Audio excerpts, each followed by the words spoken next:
പ്രതിപക്ഷ നേതാവ് പിണറായി വിജയനെതിരായ രാഷ്ട്രീയ പകപോക്കലിന്റെ ഭാഗമായ ഇഡി പരിശോധനയ്ക്കെതിരെ എൽഡിഎഫിന്റെ നേതൃത്വത്തിൽ സംസ്ഥാനത്ത് പ്രതിഷേധം കടുപ്പിക്കുന്നു. സിപിഎമ്മിന്റെ നേതൃത്വത്തിൽ ഇന്നലെ വൈകിട്ടും കട്ടപ്പനയിൽ പ്രതിഷേധ പ്രകടനം സംഘടിപ്പിച്ചു. പ്രതിഷേധ പ്രകടനത്തിന് ശേഷം നടന്ന പ്രതിഷേധ യോഗം സിപിഎം ജില്ലാ സെക്രട്ടേറിയറ്റ് അംഗം KS മോഹൻ ഉദ്ഘാടനം ചെയ്തു. പ്രതിപക്ഷ നേതാവ് പിണറായി വിജയന് എതിരായ ഇഡി പരിശോധനയ്ക്കെതിരെ പ്രതിഷേധം ആളിക്കത്തുകയാണ്. CMRL കമ്പനിയും എക്സ്ട്രാലോജിക് സ്ഥാപനവും തമ്മിലുള്ള കൺസൾട്ടൻസി ബന്ധവുമായി ബന്ധപ്പെട്ട് പ്രതിപക്ഷ നേതാവ് പിണറായി വിജയന്റെ വാടക വീട്ടിലടക്കം 12 ഇടങ്ങളിലാണ് ഇഡി പരിശോധനകൾ നടത്തിയത്. ഇതിനെതിരെ CPM നേതാക്കൾ ഇന്നലെ രാവിലെയും ഉച്ചയ്ക്കും പ്രതിഷേധം സംഘടിപ്പിച്ചിരുന്നു. പ്രതിഷേധ പ്രകടനവും റോഡ് ഉപരോധവും അക്രമാസക്തമായി മാറുകയും ചെയ്തിരുന്നു. തുടർന്ന് വീണ്ടും CPM പ്രവർത്തകർ കട്ടപ്പന ഏരിയ കമ്മിറ്റിയുടെ നേതൃത്വത്തിൽ പ്രതിഷേധ പ്രകടനം സംഘടിപ്പിച്ചു.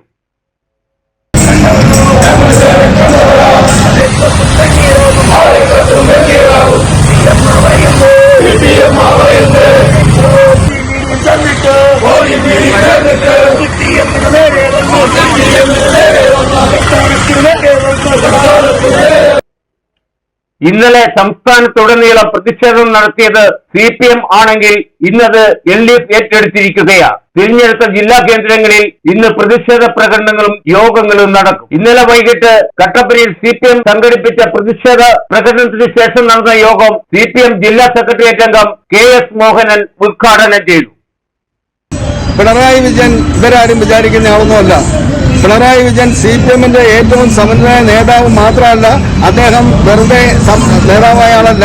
പെട്ടെന്ന് ഈ കൂടച്ചക്കപ്പുറത്തിനകത്ത് ചക്കപ്പൂര് വരുന്ന പോലെ VD സദസ്യ നേതാവായി കാണും. പിണറായി വിജയൻ അങ്ങനല്ല. പിണറായി വിജയൻ തീയിൽ കൊടുത്ത നേതാവാണ്. തീ ചൂളയിലൂടെയാണ് അദ്ദേഹം ഊതിക്കാച്ചി ഉരുക്കി ഉയർന്നു വന്ന നേതാവാണ്. പിണറായി വിജയൻ ഇതിനു പല പ്രാവശ്യം ഇവരെ ആക്രമിക്കാൻ ശ്രമിച്ചിട്ടുണ്ട്. അടിയന്തരാവസ്ഥ കാലത്ത് അദ്ദേഹം ഒരു 25 വയസ്സ് പ്രായമുള്ളപ്പോൾ അന്ന് അദ്ദേഹം MLA ആണ്. MLA ആയിരുന്ന പിണറായി വിജയനെ അന്ന് കരുണാകരന്റെ പോലീസ് അറസ്റ്റ് ചെയ്തുകൊണ്ടുപോയി ഇഞ്ചപ്പരുവമാക്കി മർദ്ദിച്ചതാണ്. അന്ന് പിന്നീട് അടിയന്തരാവസ്ഥയ്ക്ക് ശേഷം ചോരയിൽ മുങ്ങിയ ഷർട്ടുമായി നിയമസഭയിൽ വന്ന പിണറായി വിജയൻ നടത്തിയ പ്രസംഗം ചരിത്ര പ്രസിദ്ധമാണ്. പ്രതിഷേധ പ്രകടനങ്ങൾക്ക് CPM നേതാക്കളായ VR Saji, Mathew George, GGM Raju, Lijo B Baby, ഫൈസലം, KP Saji, Bineesh Kumar, KP Sumod, Tomy George, VV Jose എന്നിവർ നേതൃത്വം വഹിച്ചു. Idukki vision news, Kattappana.